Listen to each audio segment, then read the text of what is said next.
Hello students, prepare IAS coaching के YouTube channel पर आपका स्वागत है। हम लोग स्पेक्ट्रम की सीरीज को कर रहे हैं और स्पेक्ट्रम की सीरीज में मैं आपको चैप्टर वाइज क्वेश्चंस और उसके सॉल्यूशंस प्रोवाइड कर रहा हूं। अगर आपको क्वेश्चंस में कोई इशू आता है तो आप उसको पूछ सकते हैं। एक इशू जो बच्चे बताते हैं उसमें यह है कि चैप्टर नंबर के साथ मिसमैच हो जाता है। तो देखिए, ऐसा है, ये बुक के एडिशन पे डिपेंड करता है।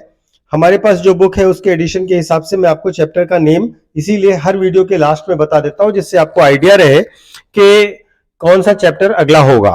ये हो सकता है कि आपकी बुक में चैप्टर का नंबर अलग हो, नेम सेम मिल जाएगा, तो नंबर्स पे नहीं जाएंगे, आप नेम के हिसाब से चैप्टर तैयार करिएगा। क्वेश्चंस में चैप्टर का कंटेंट चेंज नहीं है, तो इस वजह से उसमें परेशान होने की बात नहीं है। तो आज का जो टॉपिक है वो इमरजेंस ऑफ गांधी है। मेरी बुक के हिसाब से चैप्टर नंबर 13 है। ठीक है, आपके यहाँ शायद कुछ बच्चे बता रहे थे 15 नंबर है, तो ऊपर नीचे चैप्टर नंबर हो सकता है, लेकिन इमरजेंस ऑफ गांधी मैंने आपको लास्ट लेक्चर में बता दिया था कि हम लोग इस पर क्वेश्चन देंगे। तो शुरू करते हैं आज का। हम लोग आज का पहला क्वेश्चन जो है वो है, which of the following is true regarding nationalist response in 1910। 1910 के दौर में राष्ट्रीय रिसर्जेंस जो हुआ था उसका कौन सा मामला सही नहीं है, कौन सा फैक्ट सही है, सॉरी, इज ट्रू पूछ रहे हैं। Okay, number 1, there were post war economic hardships.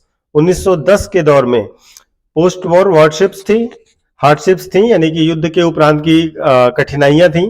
दूसरा, peasantry faced with high taxation and poverty, यानी कि किसानों के साथ बहुत ज्यादा टैक्सेशन का प्रॉब्लम था, उन पर बहुत ज्यादा कर लगाए जा रहे थे और वो बहुत गरीब थे। तीसरा, educated urban class were happy with the government policies.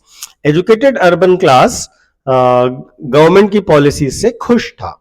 ठीक है, तो अब इस क्वेश्चन में देखिए, पहली चीज तो यह है कि 1910 का दौर है और इंडिया में जो असंतुष्टि है, जो नाराजगी है राष्ट्रवादियों में बहुत ज्यादा है। पहला रीजन यह है कि जो युद्ध हो रहा है उस युद्ध में भारतीय लोगों को और भारतीय धन को अंग्रेज इस्तेमाल कर रहे हैं। बहुत सारे भारतीय लोग, हजारों भारतीय इस युद्ध में मर गए, तो ये तो था ही था। दूसरी चीज, हमारा बहुत सारा फंड भी उन्होंने इन्वेस्ट किया अपनी वॉर में, तो इकोनॉमिक हार्डशिप्स तो आनी ही थी। दूसरी चीज, जो अब इनको पैसा कमाना है तो टैक्सेशन बढ़ाएंगे, तो बहुत सारा किसानों पे टैक्सेशन है और वो पहले से ही पुअर है तो वो और पुअर हो जाएंगे। दूसरा बात भी सही है। तीसरा बात जो कह रहे हैं कि एजुकेटेड अर्बन क्लास था वो हैप्पी था गवर्नमेंट पॉलिसी से, नहीं। देखिए, युद्ध हो रहा है या युद्ध समाप्त हो रहा है तो जाहिर सी बात है बहुत सारी समस्याएं होंगी। ठीक है, तो सबसे पहले और सबसे बड़ी समस्या होगी जो एजुकेटेड क्लास है, जो एजुकेटेड अर्बन क्लास है, उसको सबसे बड़ी समस्या जो होगी वो एम्प्लॉयमेंट की होगी। ठीक है, अनएम्प्लॉयमेंट बढ़ रहा होगा, युद्ध के बाद बढ़ेगा ही बढ़ेगा। ठीक है, इसके साथ साथ जो रेसिज्म ब्रिटिशर्स कर रहे थे इंडियंस के साथ, वो भी असर डालेगा। तो जो एजुकेटेड अर्बन क्लास है वो गवर्नमेंट के साथ नहीं है, वो उससे नाराज है, उससे खुश नहीं है। तो तीसरा पॉइंट गलत है, पहला दूसरा और तीसरा सही, पहला दूसरा सही है, तो आप इसमें ए लगाइए। अब आते हैं क्वेश्चन नंबर 2 पे। Consider the following statements. The contribution of the Indians in World War I was recognized by British. Nationalists supported Britishers for political gain. आपको बताना है which of the above are not correct. Not correct. Okay. Indians के contributions को Britishers ने acknowledge किया, recognise किया, माना। तो देखिए, ऐसा है कि भारतीयों ने बहुत सारा संघर्ष किया, त्याग किया, लेकिन अंग्रेजों की तरफ से इसका कोई एक्नॉलेजमेंट कभी नहीं मिला। ठीक है, लेकिन इस युद्ध में महात्मा गांधी और बाकी जो नेशनलिस्ट थे उन्होंने कोऑपरेट करने की कोशिश करा भी। ठीक है, और वो ये चाहते थे कि इसके बदले ब्रिटिश गवर्नमेंट हमारे त्याग और बलिदान को देखते हुए हमारे लिए कुछ पॉलिटिकल गेन्स हमें प्रोवाइड करवाए। ठीक है, तो ये नहीं हुआ। ठीक है, तो जो क्वेश्चन कह रहा है कि कौन सा सही नहीं है, तो पहला स्टेटमेंट सही नहीं है।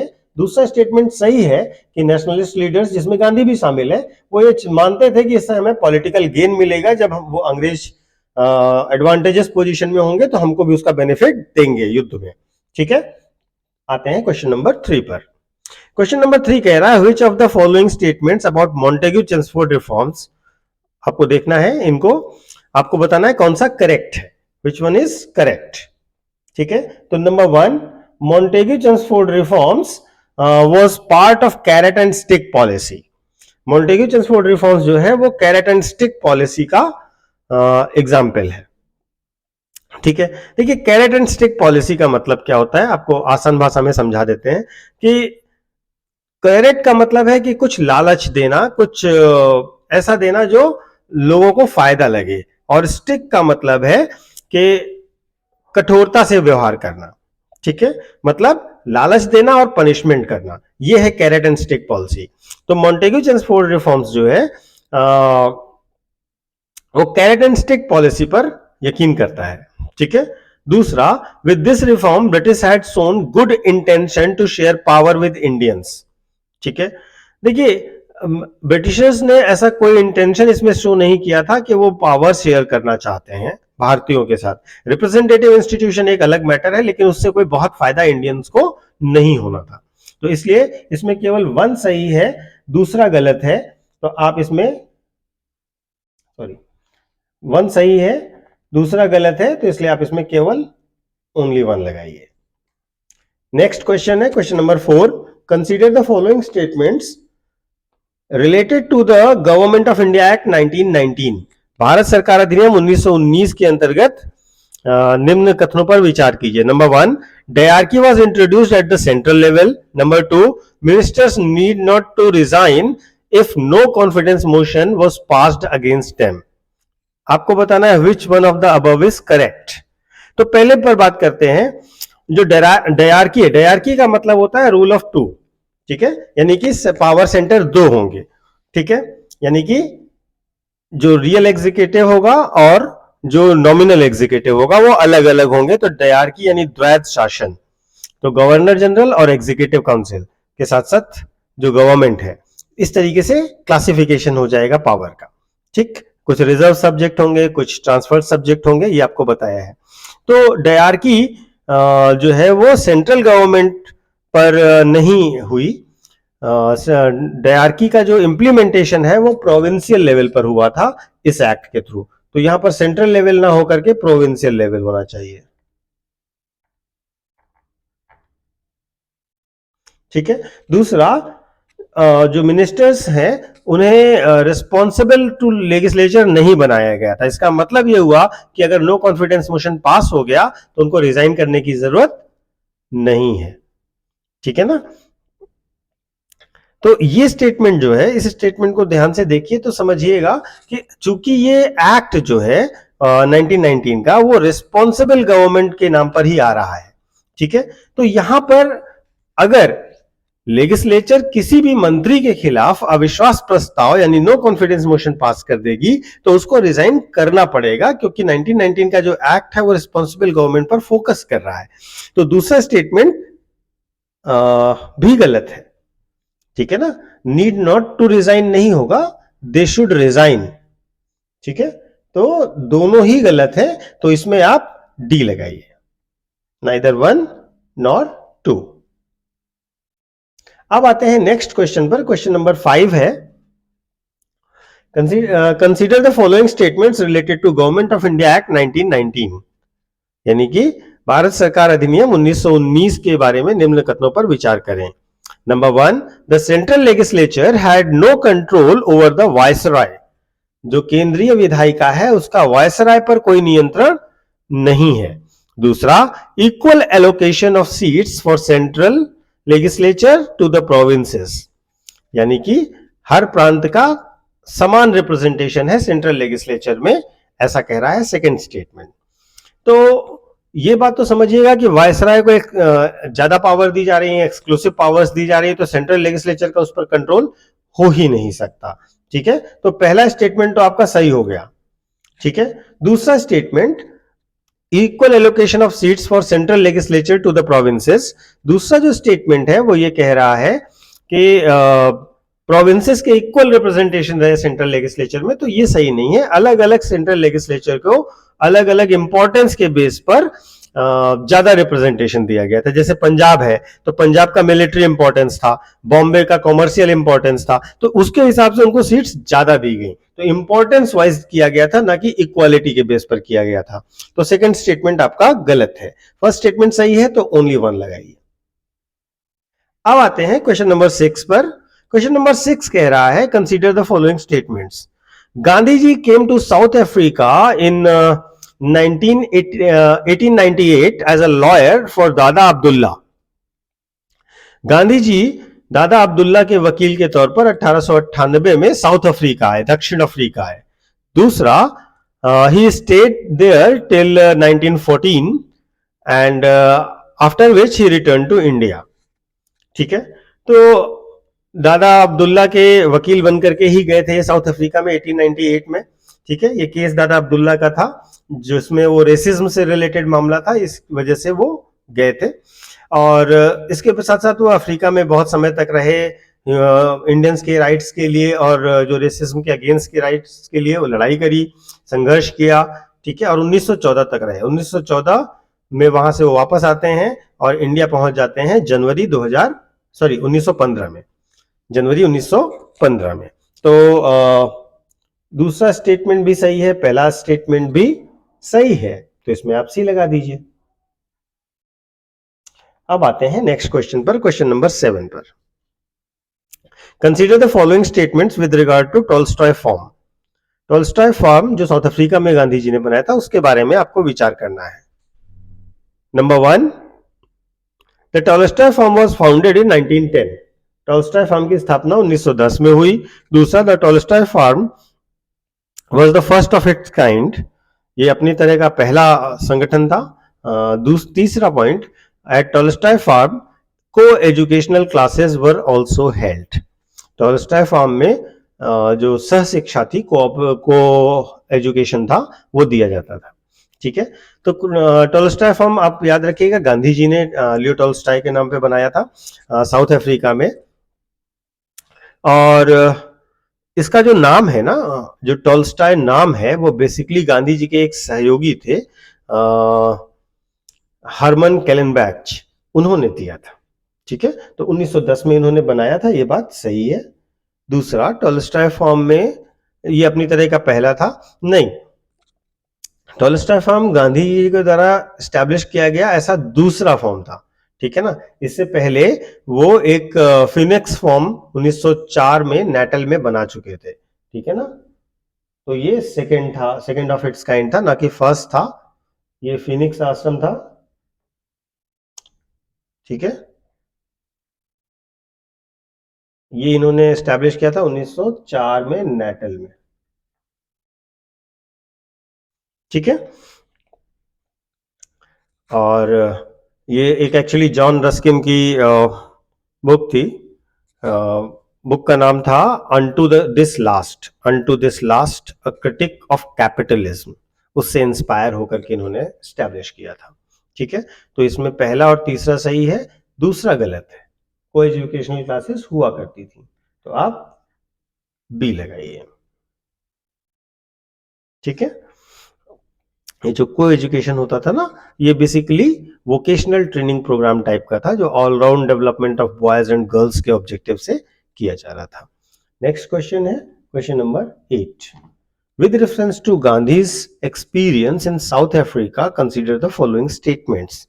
गांधी जी के दक्षिण अफ्रीका के अनुभवों के आधार पर निम्न कथनों पर विचार कीजिए। Number 1, Gandhi ji found that the masses had immense capacity. पहली बार गांधी जी को ये रियलाइज हुआ कि लोगों में बहुत शक्ति है। दूसरा, he was succeeded to unite Indians belonging to different religions. उन्होंने इसमें पहली बार वो सफलता पाई कि विभिन्न धर्मों के लोगों को, विभिन्न धर्मों के भारतीयों को यूनाइट कर सकें साउथ अफ्रीका के एक्सपीरियंस में। Number 3, he also came to realize at that time the leaders have to take decisions unpopular with their enthusiastic supporters. साथ ही साथ उन्होंने ये भी माना, ये भी पाया कि लीडर्स जो निर्णय ले रहे थे वो उनके सपोर्टर्स में बहुत ज्यादा पॉपुलर यानी कि लोकप्रिय नहीं थे। ठीक है, और चौथा, he evolved his new style of leadership and politics. South Africa से ही उन्होंने अपने नई तरीके का नेतृत्व शैली और राजनीति का प्रारंभ किया। तो इसमें चारों ही पॉइंट सही हैं, आप इसमें ऑल ऑफ द अबव लगाइए। क्वेश्चन नंबर 9 पर आते हैं। With reference to Gandhi's technique of satyagraha, which one of the following was not correct? Gandhi के सत्याग्रह स्टाइल से कौन सी बात सही नहीं है? Number 1, a satyagrahi was to always remain truthful and non violent. जो सत्याग्रही होगा वो हमेशा सच बोलेगा, अहिंसा करेगा। Number 2, a satyagrahi works on the principles of withdrawal of cooperation and boycott. ठीक है, जो सत्याग्रही जो होगा वो कोऑपरेशन और बाइकॉट के सिद्धांत पर काम करेगा। तीसरा, a satyagrahi should be ready to accept sufferings in his struggle, यानी कि जो सत्याग्रही है वो अपने संघर्ष के दौरान होने वाले दर्द को सहने को तैयार रहेगा। चौथा, the method of Satyagraha does not include non payment of taxes. देखिए, सत्याग्रही के बारे में बाकी तीनों बातें तो सही हैं, लेकिन सत्याग्रही नॉन पेमेंट ऑफ टैक्सेस भी करेगा। ठीक है, तो तभी नॉन कोऑपरेशन भी होगा। तो जो चौथा स्टेटमेंट है वो सही नहीं है, तो आपको बताना है नॉट करेक्ट, तो आप डी लगाइए। लास्ट क्वेश्चन है आज का, क्वेश्चन नंबर 10। देखिए, इसको हम दो पार्ट में करेंगे, इसी चैप्टर को हम लोग कल भी करेंगे। ठीक है, क्योंकि इसमें अभी क्वेश्चंस और बनेंगे, तो अभी आधा चैप्टर ही हो पा रहा है, तो कल हम लोग इसका सेकेंड पार्ट भी करेंगे। तो आप लोग इसी चैप्टर को दोबारा से रिवाइज कर लीजिएगा। ठीक है, तो लास्ट क्वेश्चन आज का करते हैं। Consider the following statements with regard to Gandhi ji's India. Gandhi ji के इंडिया के बारे में निम्न कथनों पर विचार कीजिए। Number 1, his efforts in South Africa were well known and in South Africa were well known and educated only। जो इनके साउथ अफ्रीका के एफर्ट्स थे वो एजुकेटेड क्लास के लिए ही थे, पहला स्टेटमेंट। दूसरा, after returning from South Africa immediately he decided to take position on political matters. ठीक है, बाहर साउथ अफ्रीका से लौटने के बाद उन्होंने तुरंत ही राजनीतिक मामलों में अपनी स्थिति बनानी शुरू कर दी। देखिए, पहला स्टेटमेंट जो ये है वो ये कह रहा है कि उन्होंने केवल एजुकेटेड क्लास के बीच में ही अपना प्रयास किया, प्रयोग किया, तो नहीं, ऐसा नहीं है। एजुकेटेड के साथ साथ हम मासेस को भी इंक्लूड करेंगे, क्योंकि उनके मूवमेंट्स मास मूवमेंट हुआ करते थे साउथ अफ्रीका में भी, तो और मासेस जो है वो ज्यादा पढ़े लिखे नहीं है, तो पहला स्टेटमेंट गलत है। वो बेसिकली डिप्राइव लोगों के लिए ही आंदोलन कर रहे हैं। दूसरा, साउथ अफ्रीका से आने के बाद उन्होंने भारत में तुरंत पॉलिटिक्स में एंट्री कर ली, नहीं, उन्होंने ऐसा नहीं किया। उन्होंने लगभग 1 साल तक पूरी इंडिया का टूर किया, भारत के लोगों से मिले, भारत को समझा। उसके बाद पूरा 1 साल उन्होंने इसमें इन्वेस्ट किया, उसके बाद वो पॉलिटिकल अपने व्यूज रखना शुरू करते हैं। तो दूसरा स्टेटमेंट भी गलत है, तो नाइदर 1 नॉर 2 लगाइए। तो ये हो गया आज का सेशन। आज के सेशन में हमने 10 क्वेश्चन कर लिए हैं। कल अभी इसका इसी चैप्टर का यानी कि इमर्जेंस ऑफ गांधी का ही दूसरा पार्ट करेंगे, जिसमें हम नेक्स्ट क्वेश्चंस को करेंगे। तो इसलिए आप इसी चैप्टर को तैयार करिएगा, कल के सेशन में भी आपको इसी चैप्टर के क्वेश्चंस मिलेंगे। लाइकवाइज हमेशा जैसा मैं कहता हूं कि आपको अगर कोई भी डाउट है, कोई भी क्वेश्चन है, कोई भी क्वेरी है, तो प्लीज आप कमेंट बॉक्स में कमेंट करिए, और अगर आपका कोई सजेशन है तो भी आप जरूर बताइए, जिससे आपको और बेहतर ढंग से चीजें समझाई जा सके और आपका ये प्रिपरेशन कंप्लीट हो सके। So thank you for all, thank you, good night.